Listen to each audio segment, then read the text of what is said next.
哎，到那么呢，这个呢，大一下，就中国不容易。啊，你家就中国，你如果中国什么，我能就中国的不容易，他们经济哎，你搞不懂。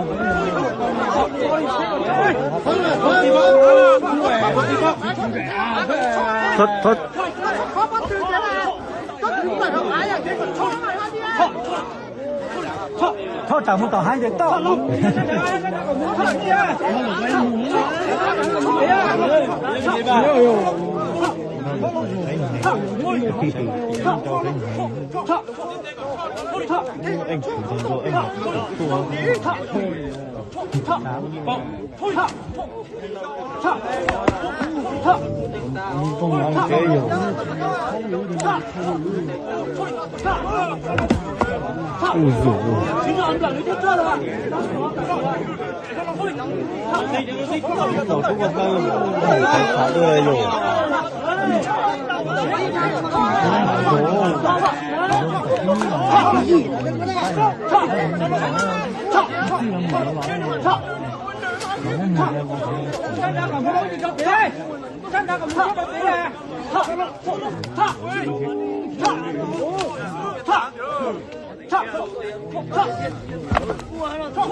Nó nhọc nữa cho chỉ nhớ tao giao tôi cho có tứ cho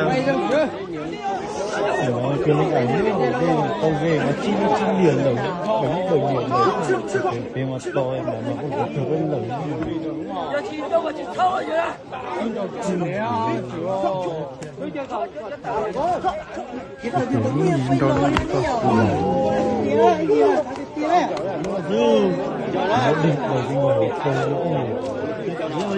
very good.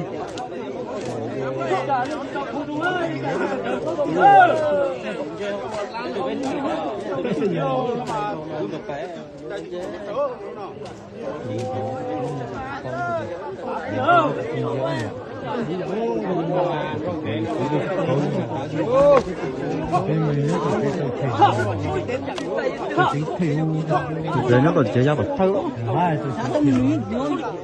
Rồi nó có con như thế rồi. Cái tốt đó, tôi có lòng quá.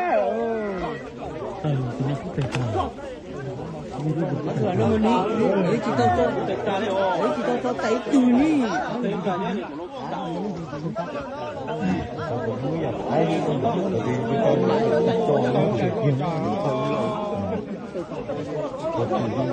Tô mà tô nó cũng thành tô lên như là tô.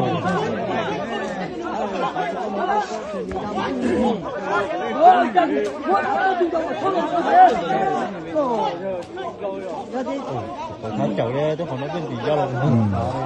Ui rồi, thật kia đưa nha. Có đấy nhiều trường hợp nó ta xếp rồi. Tôi nói nếu lẻ là đấy.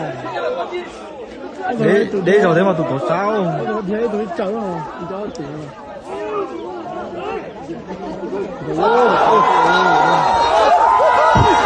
Ôi giời ơi, tôi chậu á. Ôi giời ơi.